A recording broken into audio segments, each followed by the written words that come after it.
أما بعد فأوصي نفسي وإياكم أيها المسلمون وأيتها المسلمات بتقوى الله عز وجل رب الأرض والسماوات فإنه قد فاز المتقون.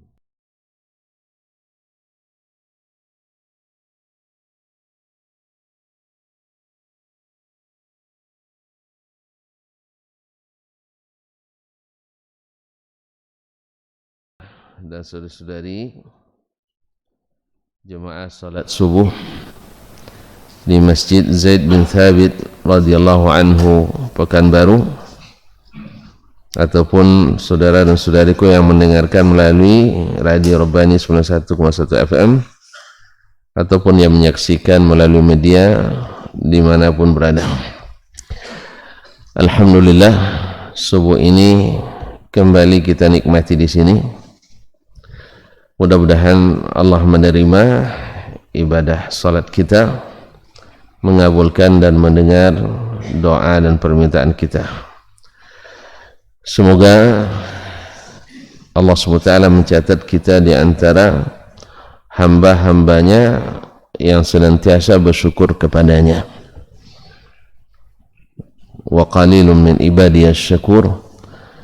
Padahal kata Allah, sedikit di antara hambaku yang pandai bersyukur. Oleh itu kita sangat berharap kepadanya, mudah-mudahan kita termasuk yang sedikit itu, amin. Dan semoga semakin banyak hendaknya hamba-hamba Allah yang senantiasa bersyukur kepadanya. Ma'asyiral kiram yang dirahmati Allah, selawat dan salam kepada baginda Rasulullah sallallahu alaihi wasallam. Semoga selawat bersambung pula kepada para istri, anak-anak, cucu dan keturunannya, para sahabat dan para tabi'in yang senantiasa setia, serta siapapun kaum muslimin dan muslimat yang istiqamah mendirikan dan menegakkan ajaran sunnah Rasulullah sallallahu alaihi wasallam. Kaum muslimin dan muslimat, di hari baik ini kita juga tak lupa berdoa untuk para orang tua kita, ayah dan ibu, serta saudara, karib kerabat, andai tolan, para sahabat, dan khususnya guru-guru kita, para ustadz, ustadzah, para abuya, para ummi, para kiai dan nyai, dan para ulama secara umum, khususnya imam kita Asy-Syafi'i rahimahullah ta'ala, yang pada pagi ini kita bersamanya melalui kitabnya Ar-Risalah. Rabbi shrah li sadri wa yassir li amri wahlul 'uqdatam min lisani yafqahu qawli. Ma'asyiral kiram, sampai pada bab an-nasikh wal mansukh alladhi tadullu alaihi sunnatu wal ijma'. Tentang an-nasikh wal mansukh alladhi tadullu alaihi sunnatu wal ijma', yang dibuktikan oleh as-sunnah dan al-ijma'. Jadi yang menunjukkannya, yang membuktikannya adalah as-sunnah dan ijma'nya para ulama. Ma'asyiral kiram dirahmati Allah, an-nasikh, kalau an-naskhu maknanya raf'ul hukmi syar'iyyil mutaqaddim bidalilin syar'iyyin mutaakhir. An-naskhu adalah mengangkat hukum syar'i yang dahulu, yaitu diganti dengan hukum syar'i yang baru dengan dalil yang syar'i. Jadi hukum yang lama diangkat dengan dalil syar'i yang baru, mesti dalil syar'i, bukan dalil akli. Ya, karena ada dalil naqli, ada dalil akli. Dalil syar'i yaitu dalil yang datang dari Al-Quran atau As-Sunnah An-Nabawiyah. Kaum muslimin dan muslimat dirahmati Allah, kalau begitu an-nasikh yang menasakh berarti dalil syar'i yang datang kemudian. Wal mansukh adalah hukum syar'i yang terdahulu. Berarti nasikh yang menasakh, al-mansukh dan yang dinasakh. Yang dibuktikan atau ditunjukkan oleh as-sunnatu wal ijma'. Jadi yang membuktikannya adalah sunnah dan ijma'. Mungkin dari ayat tidak ada dalalahnya. Dari ayat tidak ada dalalah yang menunjukkannya bahwa ini dinasakh, ini yang menasakh. Tapi ditemukan dalam as-sunnah dan ijma', yaitu dengan petunjuk as-sunnah dan al-ijma'. Ma'asyarul kiram dirahmati Allah. Berkata Imam Asy-Syafi'i rahimahullah di Al-Niyat 393, qala Allah tabaraka wa ta'ala, Allah tabaraka wa ta'ala berfirman, kutiba alaikum idza hadara ahadakumul mautu in taraka khairanil wasiyatu lil walidaini wal aqrabina bil ma'rufi haqqan 'alal muttaqin. Haqqan 'alal muttaqin. Diwajibkan kepadamu apabila salah seorang dari kalian datang masa meninggalnya atau mati, intaraka khairanil wasiyah, ketika akan mati, andainya dia meninggalkan khairan, yaitu peninggalan. Arti kebaikan, khairan aslinya adalah kebaikan, tapi juga digunakan untuk harta benda. Al-khair artinya diantaranya adalah harta benda, karena memang dia sumber kebaikan. Kitanya dengan membawa menunaikan berbagai kewajiban kita, khususnya kewajiban nafkah, kewajiban zakat, kewajiban sedekah dan sebagainya, maka disebut dengan khair. In taraka khairanil wasiyah, diwajibkan ketika akan meninggal seseorang bila punya harta berwasiat. Berarti hukum wasiat pada asalnya wajib. Nah, untuk siapa? Lil walidaini, wajib berwasiat untuk kedua orang tua, wal aqrabin, dan karib kerabat, maksudnya ahli waris. Al aqrabin, wa anzir ashiratakal aqrabin, yang paling dekat tentu yang mendapatkan warisan. Bil ma'rufi, yaitu yang dengan cara yang ma'ruf, dengan cara yang ma'ruf. Haqqan 'alal muttaqin, ini kewajiban atas orang-orang yang bertakwa, wajib bagi orang yang bertakwa itu melaksanakannya.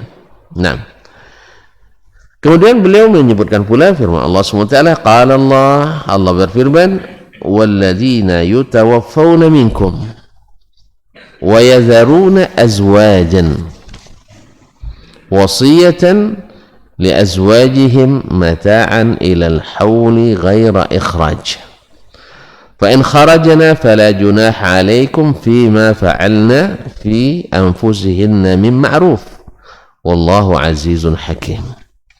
Ayat lain, siapapun orang-orang yang meninggal di antara kalian, wa yadharuna azwajan, dan meninggalkan para istri. Meninggalkan para istri berarti banyak dia, karena yang wafat banyak juga tadi Pak, bukan sendiri kan. Wallazina, ini gembira terus kalau banyak. Jadi wallazina, mereka kan banyak tuh, tentu istrinya banyak pula, bukan satu orang tadi kan. Azwajan, meninggalkan para istri. Apa itu? Wasiyatan li azwajihim, mesti berwasiat untuk istri-istrinya.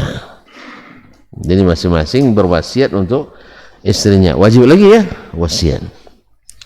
Mata'an ilal hawli ghaira ikhraj, di samping mata'an diberikan mut'ah, yaitu biaya hidup sebagai hadiah untuk istrinya itu selama setahun tak boleh dikeluarkan dari rumahnya, rumah suaminya. Berarti suami istri yang ditinggalkan oleh suaminya, dan istrinya kan tinggal di rumah suaminya kan, bila rumah itu sekalipun rumah suaminya, dia selama 1 tahun tak boleh dikeluarkan dari rumah itu, ditambah biaya hidupnya dan wasiat. Fa in kharajna, tapi bila mereka sendiri yang keluar, mana tahu keluar karena orang tuanya lebih berada misalnya, atau lebih nyaman di rumah orang tuanya, atau sampai iddahnya banyak pula yang melamar. Nah, mana tahu kan iddahnya berapa yang meninggal? 40 hari ya, cepat sekali. 4 bulan 10 hari ya. 3 bulan ini cepat sekali nasi. 4 bulan 10 hari bagi yang meninggal suami. 4 bulan 10 hari. Kalau laki-laki berapa iddahnya ke meninggal istrinya? Enggak ada ya. Ini tidak adil nih tuh. Nah. Langsung ya. Jadi malamnya langsung akad. Teganya bapak saya. Orang dah setahun pun masih belum boleh juga kadang. Subhanallah. Jadi laki-laki langsung meninggal, akad lagi lah bapak. Boleh, tapi siap-siap jadi bahan dibuli orang kita. Kaum muslimin dan muslimat dirahmati Allah. Tidak apa-apa. Orang sakit awak senang. Iya kan? Orang sakit awak senang. Biarin aja. Kalau bisa. Jadi malah siang ini meninggal, malam akad nikah.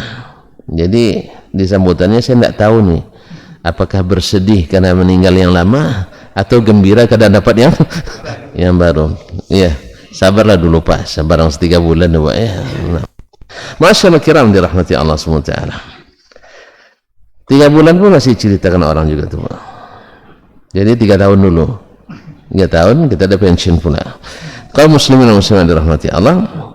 Fa in kharajna, apabila mereka keluar sendiri tanpa disuruh, fala junaha alaikum fima fa'alna fi anfusihinna min ma'ruf, maka tidak berdosa kalian apapun yang dilakukannya selama dalam keadaan baik, selama yang dilakukannya itu yang ma'ruf.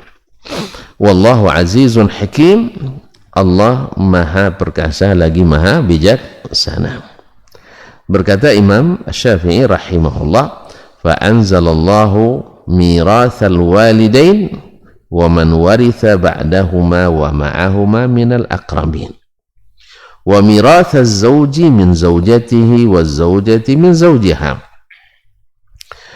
Maka kemudian Allah turunkan ayat atau hukum warisan untuk kedua orang tua. Oh, tadi kan wasiat, lalu turun ayat yusikumullahu fi auladikum lidzakari mithlu hadzil unthayain sampai seterusnya. Kemudian ayat tentang warisan, walakum ma taraka azwaj walakum ayat tentang warisan untuk orang tua dan para ahli waris lainnya. Wa man waritha ba'dahuma, dan siapapun ahli waris setelah keduanya, artinya setelah keduanya atau bersama keduanya, minal aqrabin, dari karib kerabat, yang mewarisi misalnya setelah orang tua datuk. Artinya kalau orang tua tak ada, berarti datuk mewarisi. Kalau nenek enggak ada, orang tua enggak ada, nenek mewarisi. Tapi kalau ada berarti tidak mewarisi. Demikian juga kalau anak ada, cucu tak dapat. Tapi kalau anak tak ada, cucu dapat. Itu maksudnya yang mewarisi setelahnya, yang mewarisi setelah mereka. Au ma'ahuma, atau bersamanya. Yang mewarisi bersama orang tua, ya anak kita. Misalnya saya meninggal, saya masih punya ayah dan ibu, dan juga punya anak-anak, maka anak-anak saya mewarisi bersama orang tua saya. Cuma karena anak ada, orang tua dikurangi bagiannya. ya, dikurangi bagiannya menjadi 1/6. Kenapa kurang? Pertama dah tua juga, tidak bakal juga banyak makannya lah. Yang kedua, andainya datuk dan neneknya kekurangan dan perlu miskin, maka cuculah yang mengurus, ya, pindah kewajiban ayahnya ke anaknya.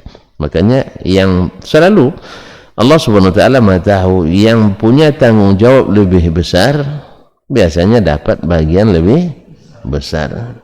Itulah kaum muslimin dan muslimat dirahmati Allah.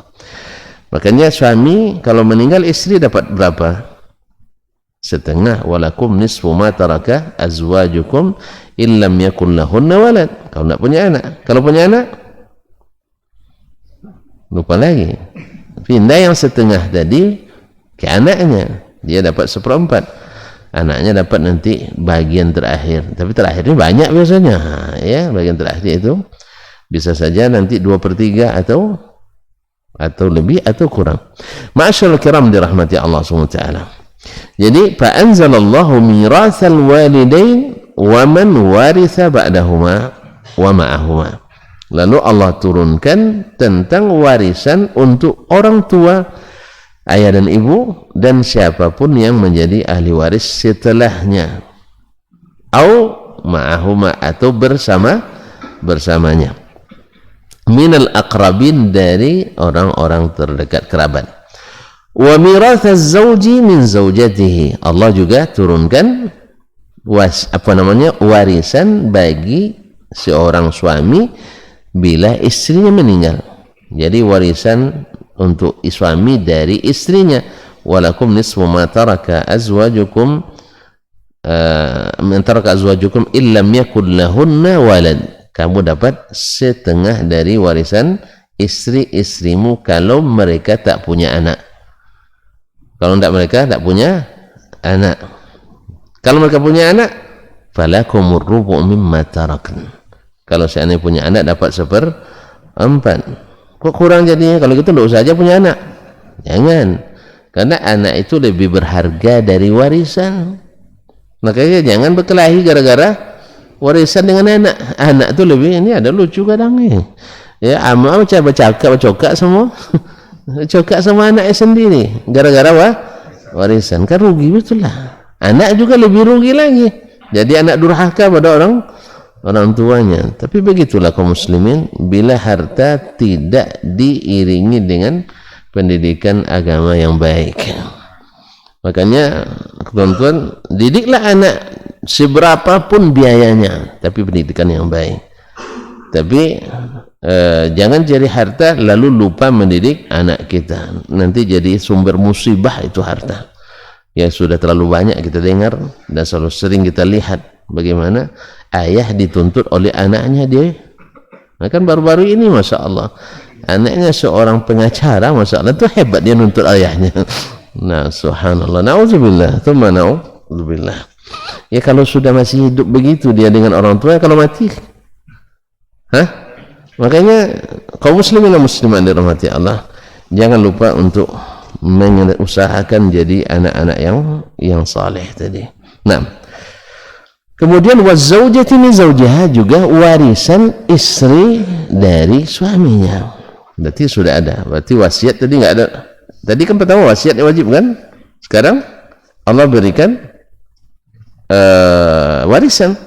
Nah, sekarang ayat itu, apakah maknanya dua-duanya masih berlaku? Di samping wasiat ada warisan, atau yang berlaku sekarang adalah salah satunya?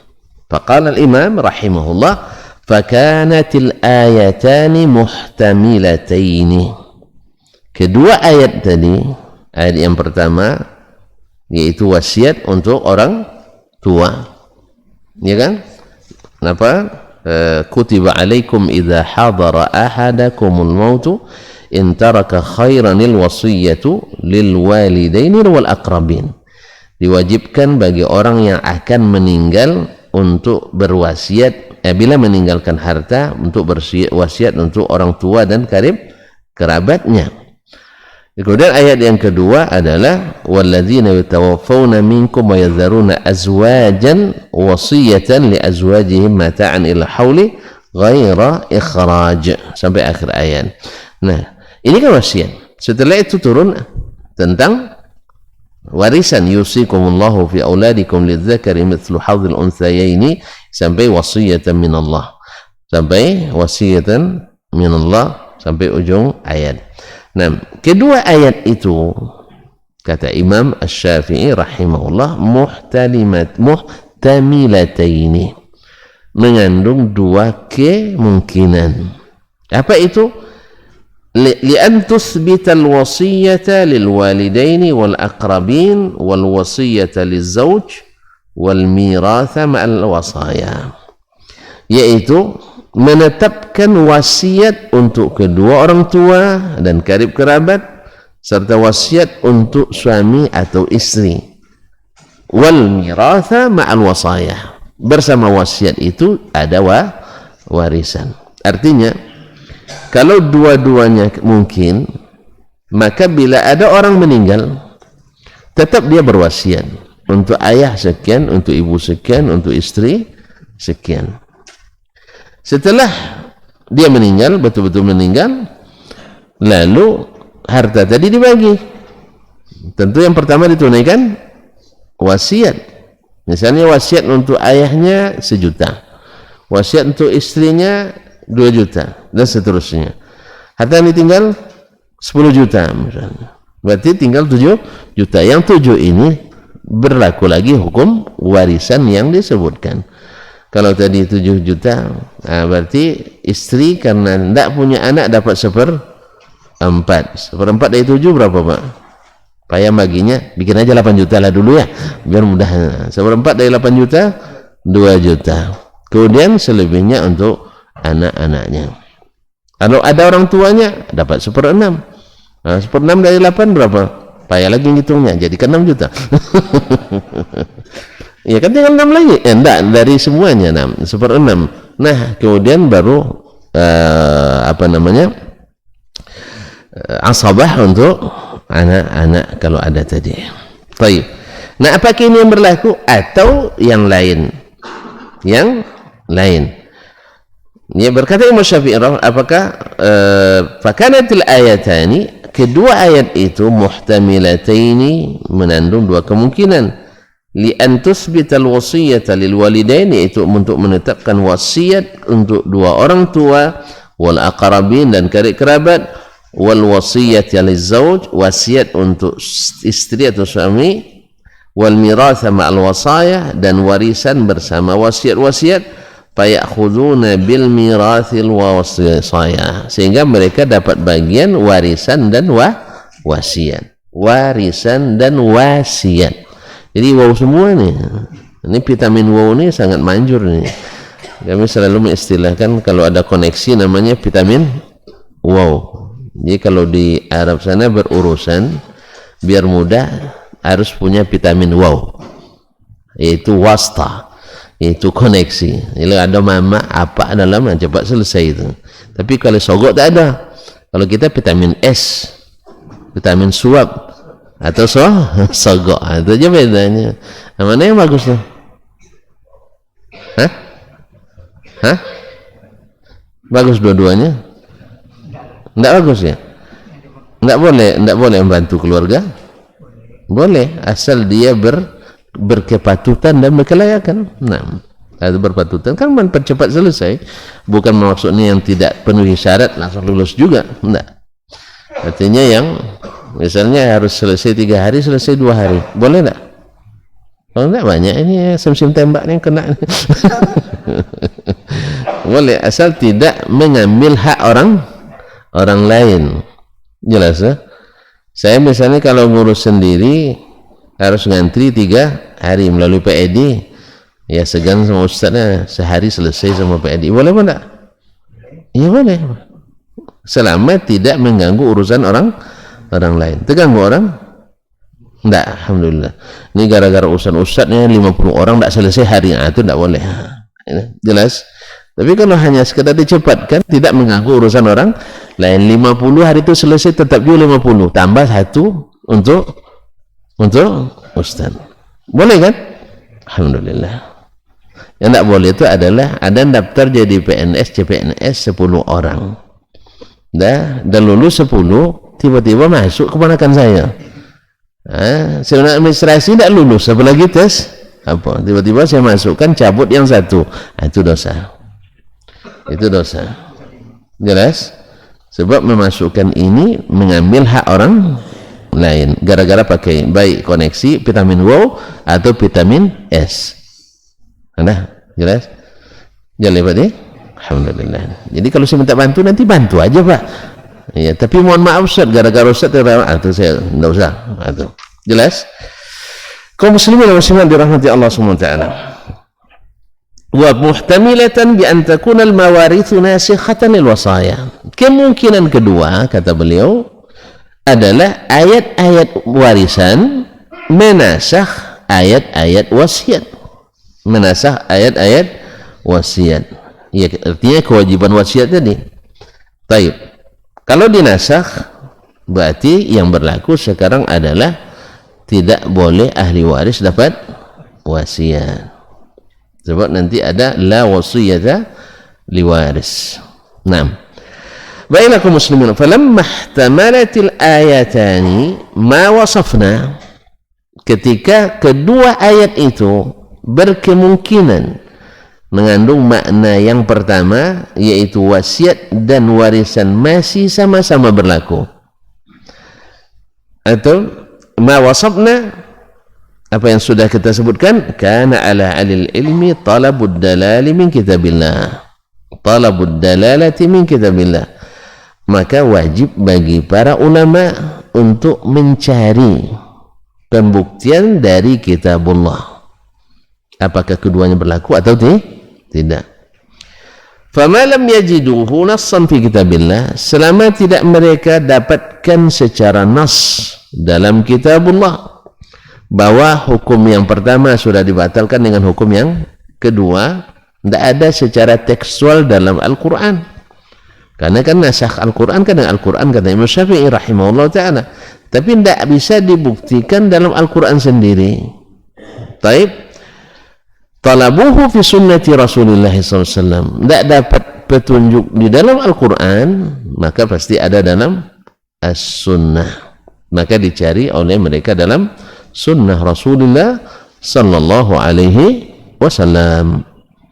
Fa in wajaduhu, kalau mereka dapatkan dalam as-sunnah petunjuk itu, fama qabilu an Rasulillah faminallahi qabilu, apapun yang mereka terima dari Rasulullah sallallahu alaihi wasallam sama dengan menerima dari Allah. Ini sering diulang-ulang oleh Imam Asy-Syafi'i rahimahullah, jangan ragu menerima hadis-hadis Nabi sallallahu alaihi wasallam, maka merugilah orang-orang yang menolak atau tidak serta-merta menerima hadis Nabi alaihi salatu wassalam hanya dengan dasar hadis Al-Quran sudah cukup.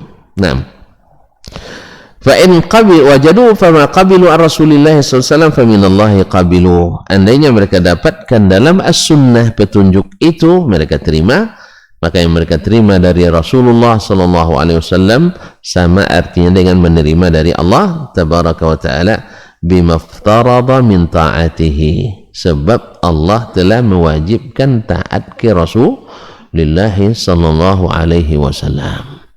Taat ke Rasulullah itu maknanya mengikutinya, bukan mengetahuinya.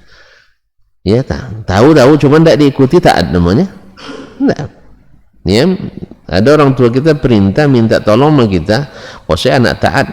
Apa buktinya? Saya tahu seluruh perintahnya, tapi sebagian saya ikuti, sebagian saya abaikan. Masuk taat? Tidak kan? Dulu kita dibilang anak taat kalau rajin salat. Terus sekarang rajin sholat ke masjid kan, besoknya lagi rajin sholat ke Masjidil Haram. Kaum muslimin dan muslimat, anak taat itu adalah yang melaksanakan perintah, bukan yang mengetahui perintah. Makanya yang dapat hidayah itu Allah sebut faman tabi'a hudaya, siapa yang mengikuti petunjukku, bukan mengikuti petunjuk selainku. Ini banyak kita tahu itu sunnah Nabi, cuma yang diikuti sunnah selain Nabi. Yang penting kan ambil baiknya ambil baiknya, buang buruknya. Iya. Jadi dibuang yang dari Nabi, diambil yang dari yang lain. Yang dari Nabi jelas baiknya, yang dari Nabi belum tentu banyak, tapi kenyataannya ambil yang dari selain Nabi, buang yang dari Nabi. Berarti yang dari Nabi buruk apa baik jadinya? Ambil baiknya, buang buruknya. Sudah jelas dari Nabi sallallahu alaihi wasallam seperti itu.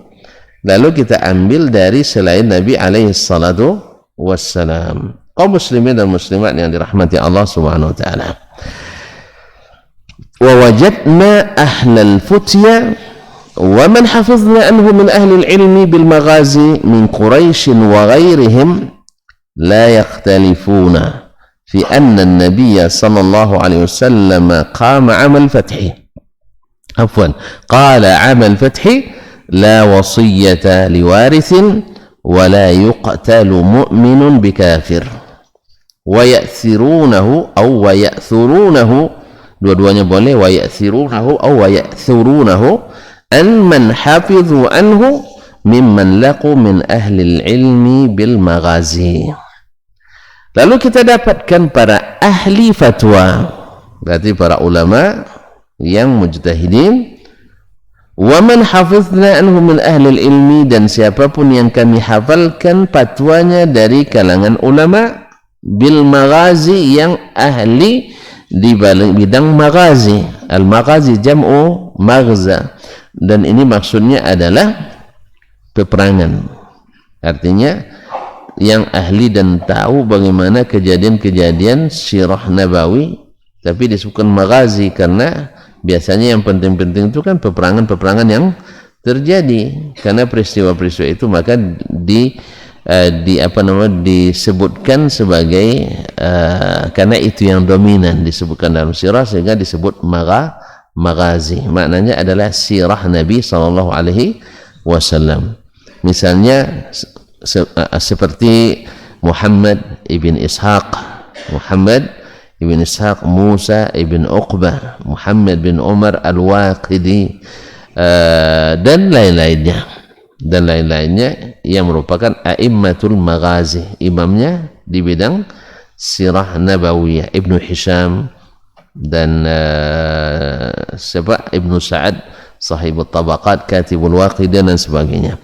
Maka kami dapatkan dari ulama ahli fatwa, demikian pula yang kami hafalkan dari ulama ahli maghazi sirah Nabi sallallahu alaihi wasallam, min Quraisyin, baik dari kalangan Quraisy berarti muhajirin, wa ghairihim, atau selain mereka, atau ansar dan sebagainya. La yakhtalifuna, tidak ada ikhtilaf di antara mereka, semuanya sepakat fi anna an-nabiy sallallahu alaihi wasallam, bahwasanya Nabi sallallahu alaihi wasallam qala amal fathi, berkata pada tahun pembukaan kota Makkah.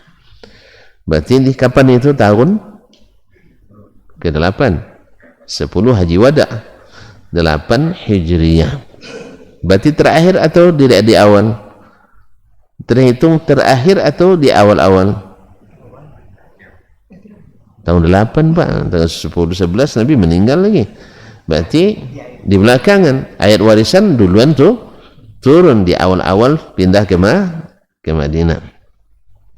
Taib, apa yang kata Nabi? La wasiyata liwaris, tidak boleh ada wasiat untuk ahli waris.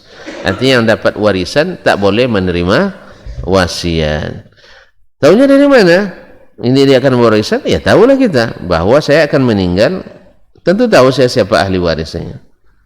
Kalau tahu ilmu faraid kan, ya. Tapi minimal orang pasti tahu anaknya ahli waris. Anaknya ahli waris kan? istrinya ahli waris, mertuanya enggak. Nah, dia tahu semua rupanya, enggak perlu dibaca lagi. Mertua enggak dapatnya, kasihan. Ya anaknya dapat.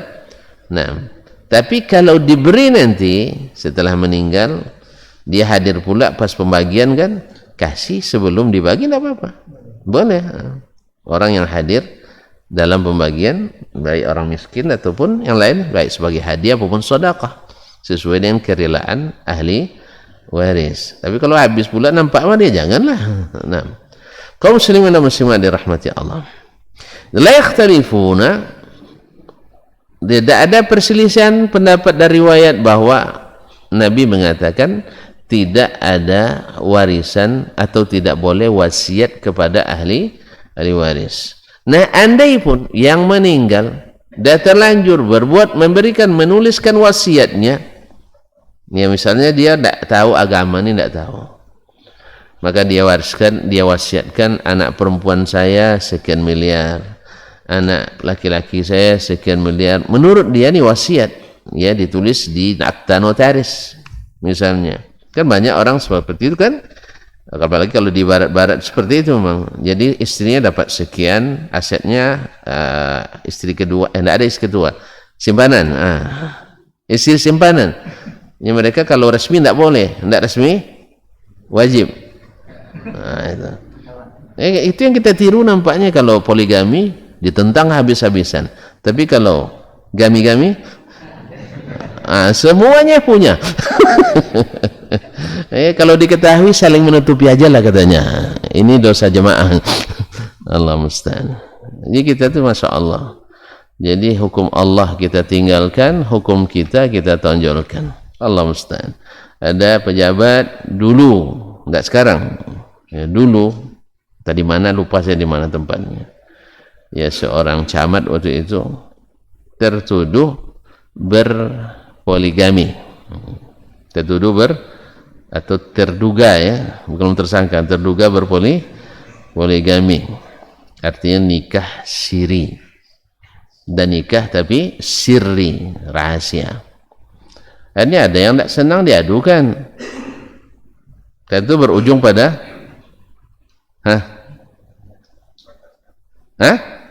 iya, berujung pada mesti berhenti atau dicerai atau ditinggalkan, kayak itu. Akhirnya dia ngakunya tidak menikah tapi berselingkuh. Tahu beda selingkuh dengan nikah? Tahu? Alhamdulillah tidak tahu. Oh, syukurlah. Nah, jadi kalau selingkuh zina, kalau siri nikah. Nah, jadi ternyata selingkuh menyelamatkannya.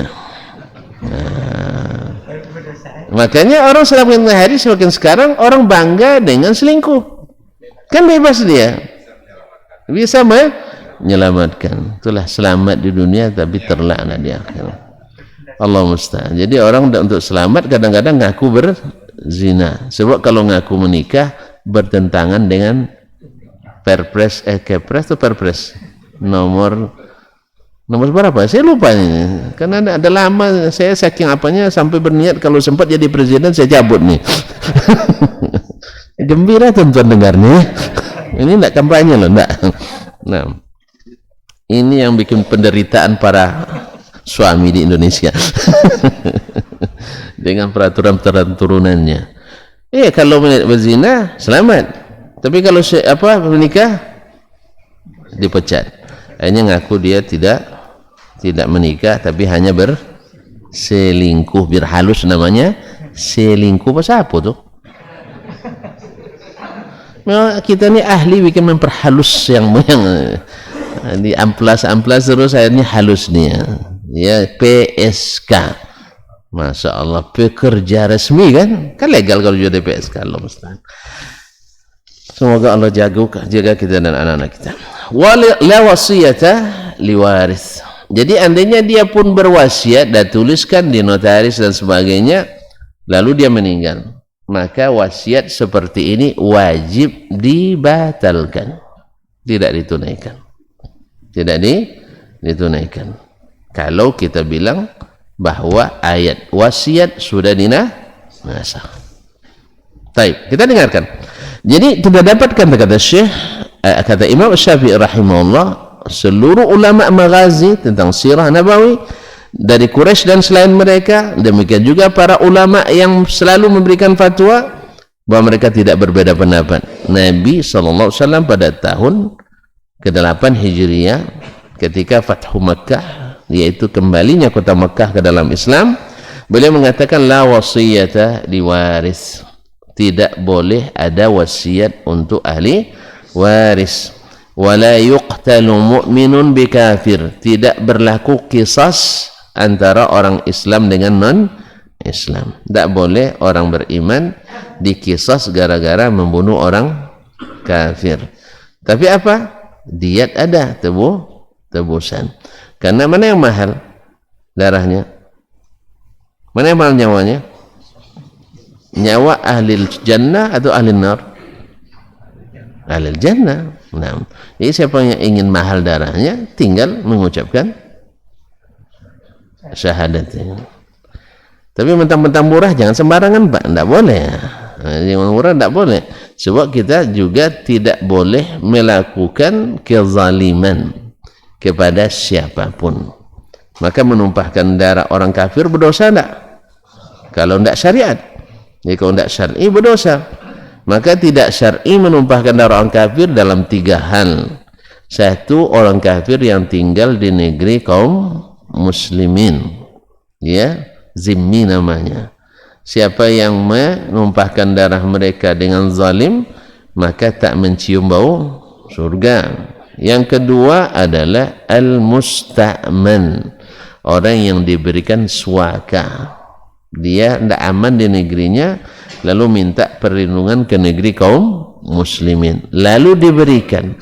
Kalau dalam aturan Islam, sekalipun rakyat jelata yang memberikannya, sekalipun yang memberikan itu rakyat jelata, ya, kalau mungkin negeri kita tidak ada rakyat jelata punya kekuatan hukum, maka oleh pemerintah tentu lebih kuat, maka tidak boleh diganggu. Yang ketiga adalah al-mu'ahad, yang terikat perjanjian damai antara kaum muslimin dengan mereka. Nah, kapan boleh? Satu aja, ketika dalam peperangan. Kalau perang macam mana, Pak? Oh, saya tak boleh dengan orang kafir, saya moderat ini. Tidak bisa. Namanya perang ya, dibunuh atau membunuh. Nah, biar antum semangat, maka dijanjikan surga. Jelas? Kalau tidak takut pergi perang, Pak, nanti awak ada diserang orang kan?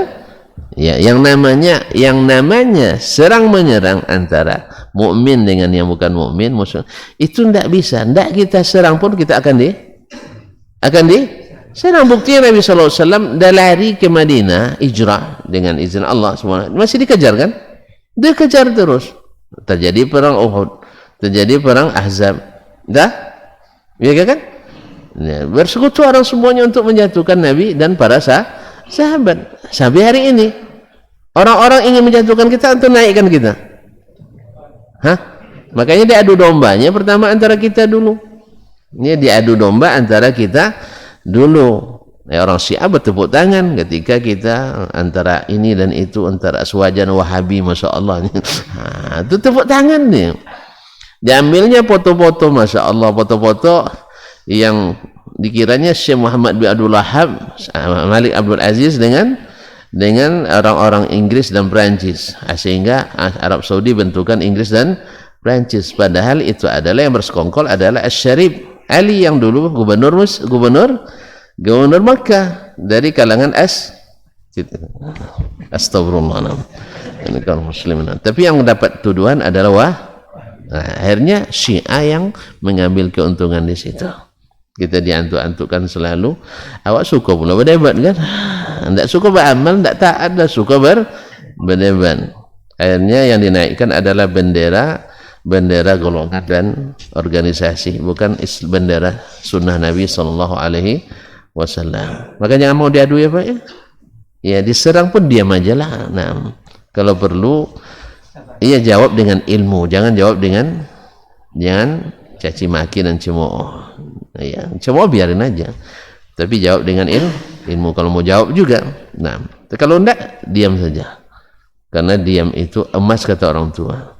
Ya, kalau bercakap kita saling mencaci, nanti dosa kita. Biarlah orang aja berdosa. Kita enggak usah. Kalau bisa nasihati, jangan sampai berdosa.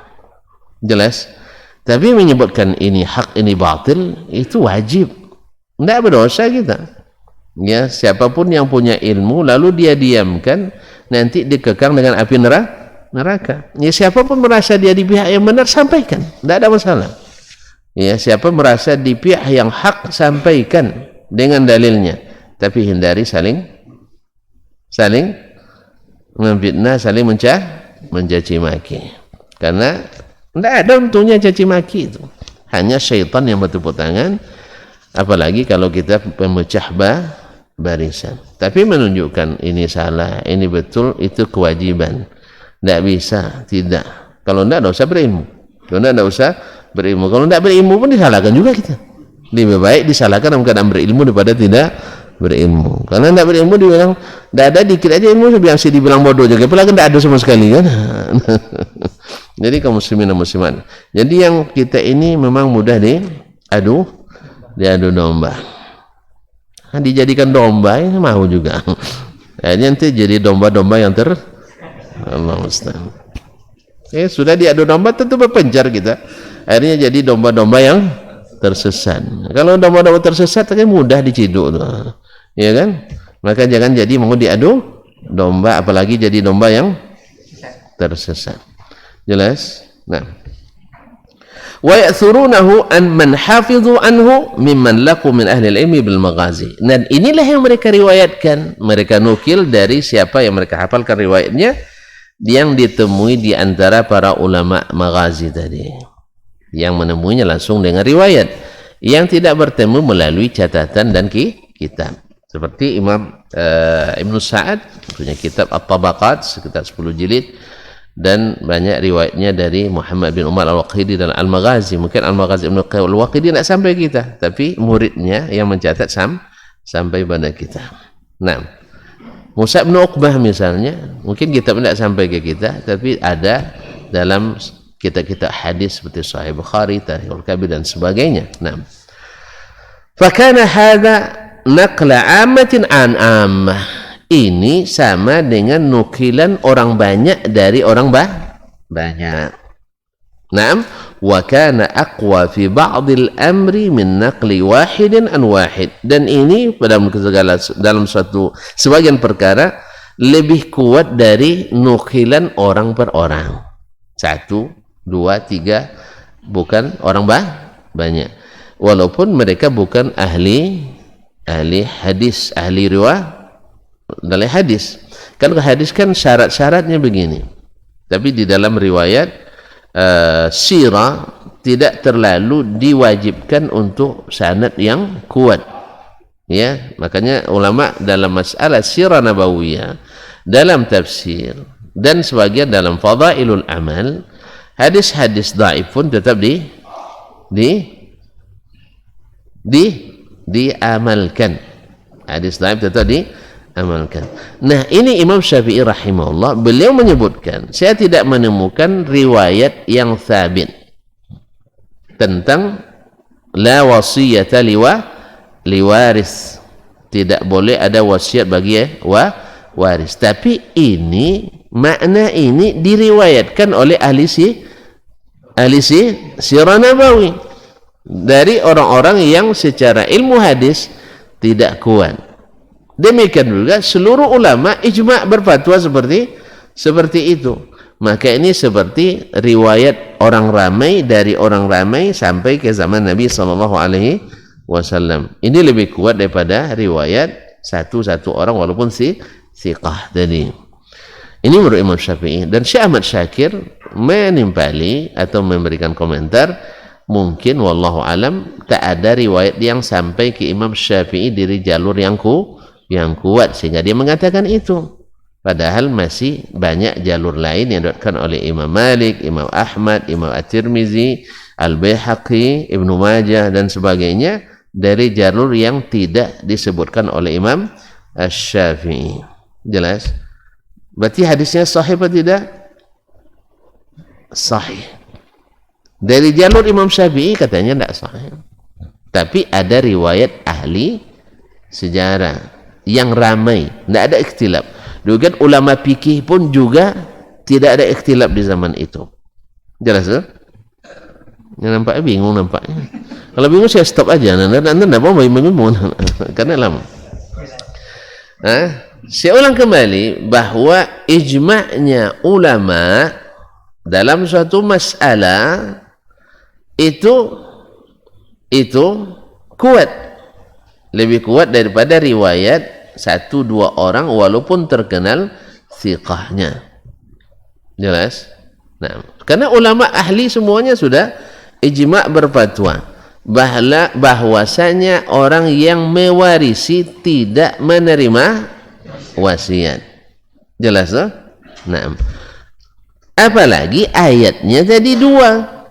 Ada yang mewajibkan wasiat, ada yang mewajibkan warisan. Maka ada 2 kemungkinan, berlaku dua-duanya, wasiat dan mungkin. Dan ada kemungkinan kedua, wasiat dinasakh. Nah, ketika para ulama sejak zaman sahabat sampai masa tabi'in, tabi'in sampai masa tabi'ul atba', masa Imam Asy-Syafi'i, tak satu pun yang khilaf. Kalau tidak khilaf apa namanya? Sepakat. Ya, tidak ada satu pun yang khilaf. Kecuali dari Taus bin Kaisan. Ya, Taus bin Kaisan meriwayatkan kalau dia apa namanya? Seperti yang dinukil oleh Imam Syafi'i nanti di sini, dia kalau seandainya dia dapat warisan, maka dia tidak boleh mendapat wasiat. Tapi kalau seandainya dia tidak dapat apa namanya, nanti akan ada nukilan dari Imam At-Tawus Ibn Kaisan rahimahullah ta'ala, min anna al-wasiyata lil qarabati thabitah, bahwa wasiat untuk kerabat itu tetap. Untuk kerabat itu tetap. Naam. Taib. Jadi wasiat untuk kerabat tetap. Tapi kalau mereka dapat warisan, tidak. Kan ada kerabat yang tidak dapat warisan. Artinya menurut Imam Taus, kewajiban wasiat tetap ada. Padahal yang menurut ulama pada umumnya wasiat tidak wajib. Paham tuh? Imam Taus tetap mewajibkan wasiat untuk kerabat. Kalau mereka tak dapat warisan, bukan tak dapat dosa. Jadi saya ulang kembali, kalau menurut hukum yang dinukil oleh Imam Syafi'i sekarang, kalau dinasakh berarti wasiat tidak wajib. Jelas? Yang wajib sekarang adalah waris. Yang wajib adalah, artinya kalau nak wasiat boleh, tak wasiat tak berdosa. Tapi Imam Taus bin Kaisan mengatakan tak, wasiat untuk kerabat tetap wajib bila mereka tidak dapat warisan. Artinya bila ada di antara kerabat kita yang dipastikan tak dapat warisan, maka yang meninggal wajib berwasiat untuknya. Siapa di antaranya kerabat yang tak dapat? Bukan, mertua memang tidak ada hak warisnya. Misalnya cucu atau datuk, karena ada ayah kan, datuk tidak dapat kan, dia kan kerabat nih, terhijab oleh ayah, maka mereka wajib diberikan wasiat menurut Imam Taus nanti pembahasannya nanti. Nah, baiklah kaum muslimin dan muslimat dirahmati Allah Subhanahu wa taala. Fakana hadza naqla ammatin an ammah, ini nukilan orang banyak dari orang banyak, dari kalangan fuqaha dan ahli sirah. Ini menurut Imam Syafi'i. Wa kana aqwa fi wadl amri, lebih kuat dalam suatu sebagian perkara dari naqli wahidin an wahid, nukilan satu dari satu, atau dua dari dua, atau dua dari tiga, yaitu hadis ahad. Artinya Imam Syafi'i menghukum di sini hadisnya mutawatir, walaupun sanadnya dari sisi sanad tidak ada yang sahih yang sampai kepada beliau. Wa kadzalika wajadna ahlal ilmi alaihi mujmi'in, demikian pula kita dapatkan para ulama ijma' semuanya, tidak ada khilaf lagi bahwa ahli waris tidak mendapat wasiat. Qala, Lalu beliau mengatakan warawa ba'dhu syamiyyin haditsan laisa mimma yuthbitu ahlul hadis, yaitu sebagian ahli Syam meriwayatkan sebuah hadis tentang itu, la wasiyata liwaris mimma laisa mimma yuthbitu ahlul hadis fihi, yang tidak dianggap sahih oleh ahli hadis karena riwayatnya dari ahli Hijaz. Jadi riwayat sebagian ahli Syam dari ahli Hijaz itu riwayatnya dianggap lemah, seperti riwayat Ismail bin Ayyash, dia ahli Syam. Bila dia meriwayatkan dari ahli Hijaz, ahli Madinah dan Makkah, riwayatnya lemah. Tapi kalau dia riwayatkan dari ahli Syam sendiri, riwayatnya kokoh. Nah, menurut Imam Asy-Syafi'i yang sampai kepadanya adalah riwayat Ismail bin Ayyash dari ahli Madinah. Ahli Madinah Hijaz atau Syam? Hijaz. Maka dilemahkan oleh ulama hadis. Padahal nanti ada seperti kalau Syekh Muhaqqiq Syekh Ahmad Syakir rahimahullah, ada riwayat dari Ismail bin Ayyash dari ahli Syam sendiri, sehingga dikuatkan. Sebagian ulama seperti Al-Hakim mensahihkannya, Imam Ibnu Hajar menghasankan, dan Al-Baihaqi sebelumnya juga seperti itu. Berarti Imam Syafi'i sekarang berpanduankan kepada nukilan orang banyak dari orang banyak. Yang kedua, ijma' para ulama ahli fatwa tentang masalah itu, bahwa ahli waris tidak menerima wasiat. Naam, mimma laysa mimma yuthbitu ahlul hadis fihi anna ba'dha rijalihi majhulun, bahwa sebagian rijal hadisnya, para perawinya banyak yang majhul. Faruwinahu anin Nabi sallallahu alaihi wasallam munqati'an, sehingga riwayat yang sampai kepada kami adalah munqati'an, terputus sanadnya. Wa innama qabilnahu mimma wasaftu min naqli ahli al-maghazi wa ijma'il 'ammati alaihi. Sesungguhnya kami hanya menerimanya ini karena apa yang kami sebutkan sebelumnya, yaitu niqilan umumnya semua ahli sirah, ahli maghazi, wa ijma'il 'ammati alaihi, dan ijma'nya semua ulama dalam masalah ini. Maka kami terima walaupun hadisnya dhaif dari sisi riwayat yang sampai kepada Imam Asy-Syafi'i. Kalau riwayat dari yang lain sahih, alal aqal adalah hasan. Wa in kunna qad zakarna al-haditha fihi, sekalipun kami sudah menyebutkan hadis padanya dalam masalah ini, wa tamatna ala hadithi alal maghazi amman wa ijma'in nas, dan yang kami jadikan mu'tamad dalam masalah ini adalah hadis yang diriwayatkan oleh ahli maghazi secara umum, wa ijma'in nas, dan ijma'nya para ulama. Qala rahimahullah, akhbarana Sufyan, telah menyampaikan hadis kepada kami Sufyan, yaitu Sufyan bin Uyainah. Imam Syafi'i bila menyebutkan Sufyan, maka yang dimaksud adalah Sufyan bin Uyainah al-Hilali Abu Muhammad al-Makki Imamul Hijaz wa faqihuha. An Sulaiman al-Ahwal, dari Sulaiman al-Ahwal, an Mujahid, dari Mujahid, anna Rasulullah sallallahu alaihi wasallam qala, bahwa Rasulullah sallallahu alaihi wasallam bersabda, la wasiyata liwarith, tidak ada wasiat bagi ahli waris. Hadis ini juga diriwayatkan Imam Syafi'i dalam dalam beberapa tempat. Nah, di sini yang seperti yang beliau sebutkan, hadisnya munqati', terputus, karena Mujahid tabi'i tidak bertemu dengan Nabi sallallahu alaihi wasallam, dan dia meriwayatkan dari Rasulullah sallallahu alaihi wasallam. Maka hadis ini dari sisi sini munqati', lemah. Munqati' itu lemah. Dan kalau kita pakai kaidah Imam Syafi'i seperti yang akan disebutkannya dalam bab-bab nanti, bahwa hadis mursal, kan ini mursal namanya, riwayat tabi'in langsung dari Rasulullah sallallahu alaihi wasallam, ini mursal. Menurut Imam Asy-Syafi'i, hadis mursal itu diterima dengan 3 atau 4 syarat. Syarat pertama, rawinya yang mursal ini thiqah semua. Di sini thiqah semua. Ya, tidak orang sikor ya, thiqah, yaitu mengumpulkan antara adalah wa dhabt. Yang kedua, diriwayatkan pula secara musnad dari jalan yang lain, dan alhamdulillah diriwayatkan secara musnad dari jalan yang lain. Yang ketiga, didukung oleh hadis-hadis lain yang semakna atau sahih tapi maknanya sama, walaupun tidak atau hukumnya sabit dalam hadis yang lain. Dan yang keempat, kaum muslimin dan muslimat dirahmati Allah SWT, juga diriwayatkan dari sahabat yang lain atau dari jalur yang lain, dan semua syarat itu ada pada hadis ini.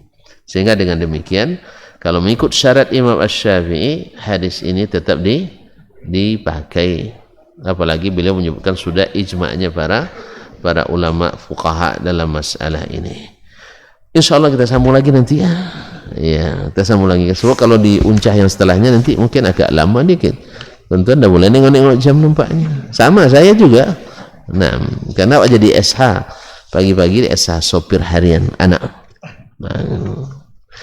Baik, kita tutup sampai di sini aja dulu. Dan kesimpulan, belum ada kesimpulan. Nah, untuk yang selesai hari ini bahwasanya Imam Syafi'i rahimahullah ingin tunjukkan kepada kita bahwa ada nasikh wal mansukh. Yang pertama. Yang kedua, bahwa nasikh wal mansukh itu Al-Quran dengan Al-Quran, sunnah dengan As-Sunnah.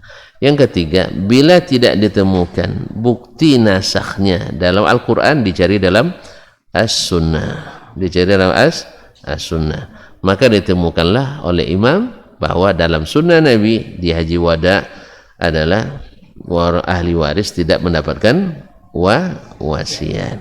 Nah, padahal ayat tadi berkemungkinan bahwasanya wasiat dan warisan tetap berlaku, tapi karena ada dalalahnya, ada tunjukan dan pembuktiannya dari sunnah bahwa ahli waris tidak dapat wasiat, maka dengan demikian hukum wasiat yang awalnya diwajibkan sudah dinasakh dengan hukum waris. Insyaallah kita sambung pada pertemuan yang akan datang. Wallahu ta'ala alam wa sallallahu ala nabiyyina Muhammadin wasallam. Terima kasih dan mohon maaf. Subhanakallahumma wa bihamdik asyhadu an la ilaha illa anta astaghfiruka wa atubu ilaik. Wassalamualaikum warahmatullahi wabarakatuh. Majtama'a qaumun fi baitin min buyutillah yatluna kitaballah wa yatadarasunahu fima bainahum illa nazalat alaihimus sakinah wa ghasyiyatuhumur rahmah wa haffat bihimul malaikah wa dzakarahumullahu fiman indah.